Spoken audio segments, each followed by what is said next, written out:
Welcome to Email on Tap. I am your host, Anthony Chuli, and I'm thrilled today to have as my guest Marcel Becker. He's the Director of Product at Verizon Media. Marcel, thank you so much for sitting down and talking with me today. Thank you for having me. So tell me, just to get kicked off, a little bit about kind of your background in email, and also for our audience, can you help explain who Verizon Media is? Yeah, sure. Probably start with the second part of the question, because I get that a lot. So Verizon, hopefully everybody knows who Verizon is, one of the largest mobile carriers in the US. They also do other things. And they recently acquired AOL as well as Yahoo. And I'm responsible for the Yahoo and Yahoo consumer email product, specifically for anti-spam, anti-abuse, and delivery. I'm also working on some of the next generation email consumer features, which we hopefully get a chance to talk about.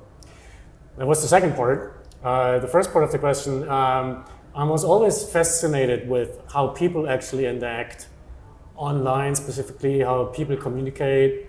So one of the first things I did was actually set up an email service way back over 20 years ago for my personal use, then also for the university. I studied that, and then I'm started doing email or consumer email in earnest probably around, I would say, 11 years ago. So it's been quite a busy and productive few years for Verizon Media. You guys have introduced a new postmaster page, one-click unsubscribe. You recently rebranded from Oath to Verizon Media. You also introduced support for new features like AMP for email and BeMe, which we'll talk about here momentarily. If you could encapsulate kind of the core values of what's driving a lot of this innovation, what would that be? Yeah, sure. So in a very small nutshell, I would say, it is us trying to really connect brands and consumers. If you look at the email volume we're seeing on the consumer side, it is 95% of that of those emails sent to consumers is actually brands talking to consumers. Email is not really being used anymore for person-to-person communication. And then realizing that is driving a lot of our initiatives we actually deploy. Lots of initiatives we're working on the consumer email side. You've seen that with the recent release of the new update of Yahoo Mail on iOS and Android, as well as changes on the desktop version of Yahoo Mail. But then we also have to understand that the ecosystem doesn't just contain or consist of the ISPs, the mailbox providers, and the consumers actually reading email. In that context of brands actually reaching out to consumers, it certainly also consists of all these brands. It certainly consists of all the companies supporting these brands to getting the emails into our mutual customers' inboxes. And I personally believe that it is very, very important to work with that side of the business to help us provide a great user experience, right? So all of the things you mentioned, postmaster page, right?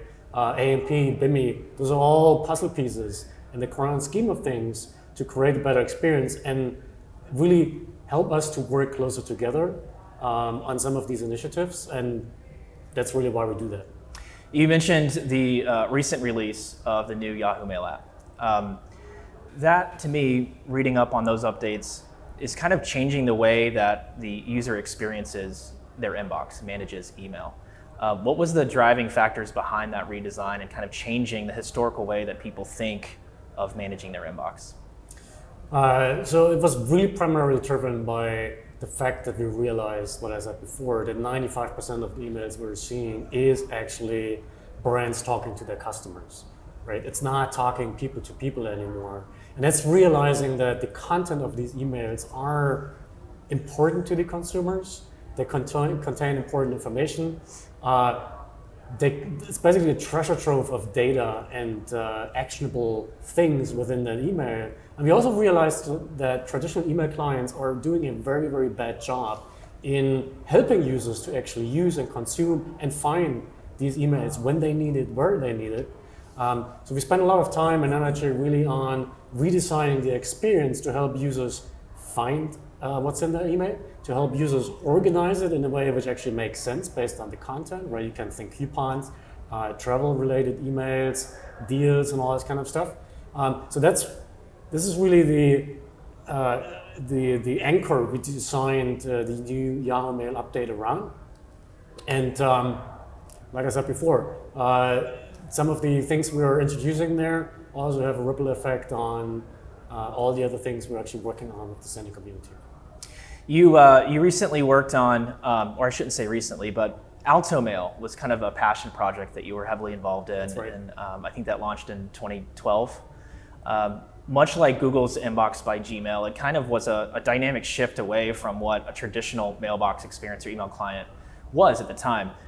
Looking back at the work that you did on Alto Mail, it seems like it was, in a way, kind of ahead of its time in the way that it thought about the user experience, as you mentioned.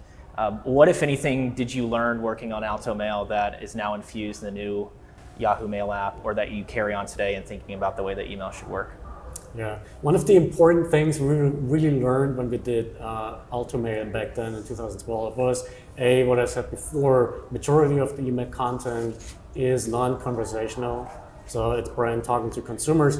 The other thing we really learned is that it's very hard for consumers or email users to find emails they care about. When you really think about it, some of the emails are sent when they're not really relevant, like your hotel reservation is not sent when you actually need it, it is sent when you book the hotel, right? Likewise, your flight reservation is not sent when you might need it. Coupons, they might be sent at a certain time, but they expire at some other date in the future. And then once it's actually saved in the mailbox and you get all the other emails on top of that, it's out of sight, out of mind. So the biggest thing we really learned with Alto is helping users to find what they need when they need it, and basically help them to organize all the stuff which matters the most to them. And so it's a more intuitive way of surfacing, like you mentioned, coupons, flight itineraries, when it's needed, instead of having that be a manual, tedious task of searching through a loaded And you inbox. see a lot of these features, a lot of these ideas I would say, pioneered within Alto Mail. You see a lot of that again now in Yahoo Mail. And we learned a lot more since we did Alto, obviously. And the combined teams, AOL and Yahoo, we really put our heads together and leverage the best of both teams really to come up with the, I would say, perfect consumer email application out there. And I think the proof is in the pudding at the end of the day, right? But we see consumers love it. Some of the features we launched, we have 95% satisfaction rate. Wow. With some of these new features within the Mail app. When you go to the Android and iOS App Store, I believe we have a 4.7 star rating. So I'm really confident that we're on the right track, and we can only improve from there and actually enhance the experience even more. That's great news. Congrats. Yeah, let's talk about a new standardization that's happening in the email ecosystem called BeMe, which I know Verizon Media is a part of, that working group. What is BeMe? And also, you once described BeMe as an incentive or a carrot for marketers. Can you explain what you mean by that? Yeah. So going back to the things we did for Yahoo Mail, and when you really look at the experience which we actually provide to consumers, an important part of that is brand recognition. Right? You know that 47% of users, when you ask them what is the the number one reason for you deciding whether you want to open an email or not, is brand recognition, right? They look at the message list in their email application, and if it's a recognized brand or if it's a brand they trust, they're most likely to actually open the mail. So we always displayed logo in Yahoo Mail, and BeMe is really, and BeMe stands for brand indicator, for message identification, I always have to remember that, is really a way for the brand to actually control that logo in our email application, not just ours, but Google's and the others out there as well. And to put the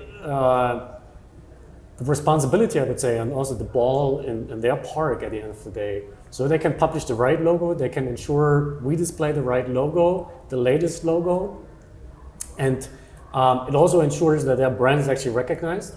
And to me, I said it is a carrot and a stick. approach here, because for us to be able to display your brand logo, we have to trust that the email is actually coming from you, right, and not some fisher or some bad guy out there. So there's technology in place, and one important part of that technology is DMARC, right? We need to know who you are, and DMARC establishes that. DMARC makes sure that you are authenticated. And so if you want to publish a BeMe logo, you basically have to do two things. One is to publish the BeMe DNS record, and the other part is to actually have a DMARC policy in place for your sending domain with at least quarantine or reject. And if that's the case, then we will show the logo, and it should be a win-win situation for both sides at the end of the day. Yeah, I would imagine it's mutually beneficial not only for receivers and mailbox providers, but also for senders. And it's a marketing play. It's increased brand recognition, impressions, but there's also an authentication layer required in order to leverage BeMe. So it makes the email channel a more trusted channel. Exactly. In an interview last summer, you talked about some of the things that were limiting email's growth. And then you had a quote that says, "We are witnessing a revolution, not an evolution of email." What do you mean by that?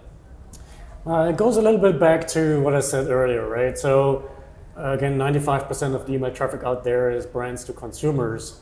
And we're still restricted in parts by the technology we have available for emails. But the reason why I believe we're witnessing a revolution rather than an evolution is that all the players in the industry are now realizing that the email channel or the email marketing platform at the end of the day is really important, and it is liked or preferred by a majority of consumers. There are many reasons, and one of which is simply consumers can interact with email content on their own terms, right? It's not in the face, it's not immediate, it's not just a flash in the pan, so to speak. It's there when they need it. So I think everybody is realizing that now, and everybody is investing money into the channel. There are acquisitions happening. We see that with Adobe acquiring Marketo. We see that with Twilio acquiring SendGrid. We've seen that in recent weeks with SparkPost buying eDataSource, ReturnPath being acquired by Validity. So these are all signs that the industry is, I would say, waking up that yes, the email channel or the email marketing channel is really important. At the same time, though, I believe everybody's also realizing technology is holding us back a little bit, and we're all working on new ways of actually creating a better, more targeted, richer experience for our mutual customers.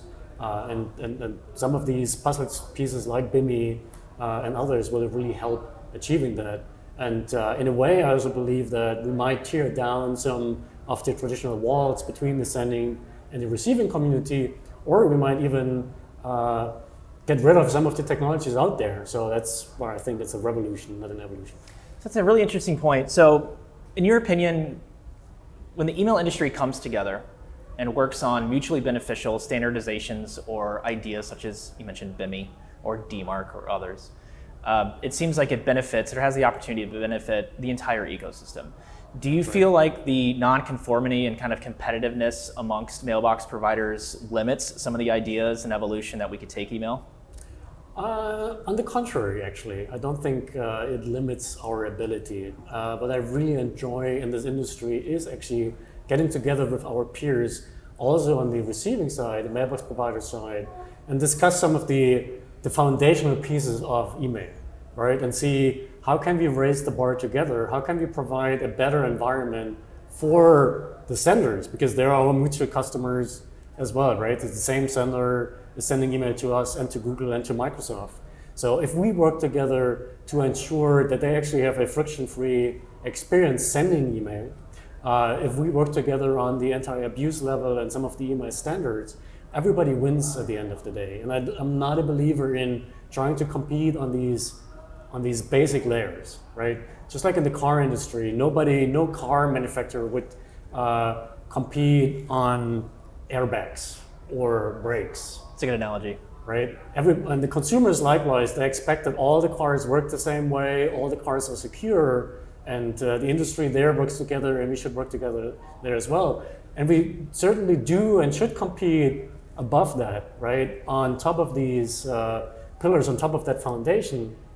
we should compete on the consumer experience side. And again, because we do that, at the end of the day, the consumer actually gets a better product, the consumer can decide, and it helps the industry as a whole again. Yeah, it's a great point. You've been in email nearly 2 decades and worked on, you mentioned Alto Mail and Yahoo and now Verizon Media. You've seen and analyzed a lot of data. You've talked with a lot of customers and senders. For the marketers tuning in to this series, what are some of the fundamental best practices to drive email performance and increase deliverability? So I answer this in 2 parts as well. A lot of marketeers and senders only look at the technical metrics, right? And I think this is everything they need to do, technical and maybe legal requirements to get an email across the fence. So basically just lob it over the fence, the wall, into the mailboxes we provide. So that's the number 1 mistake, is basically just assuming email is simple, I only have to follow like a short checklist, just get the technical stuff right, and then just send it over and everybody's happy, right? And say, don't do that. And again, it's the technical foundation. You should do at least that, but then really understand who are you talking to. Understand your customers, understand when you should use email and when you should not use email. That's already a big plus. Also understand how you should talk to your customers, right? What's the right content? Be relevant to customers in your communication. Like, make them actually want to engage with that piece of email. Measure results. Look at whether your customers are actually engaging with that piece of email or not. All of these should be things you should think about and care about. Just like when you're running a store, like a brick and mortar store, right? And you have a business, you care about all of that as well, right? Mm-hmm. How many people are coming in? What are they doing when they're actually in your store? How do you engage them?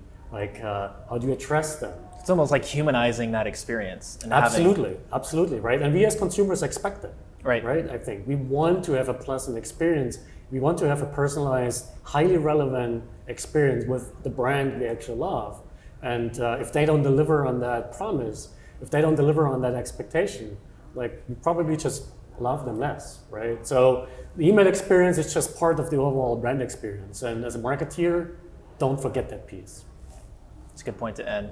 I wanted to thank you for sitting down. This has been a huge honor for me to sit down and interview you. And I wanted to thank everyone else for tuning in to our latest episode of Email on Tap.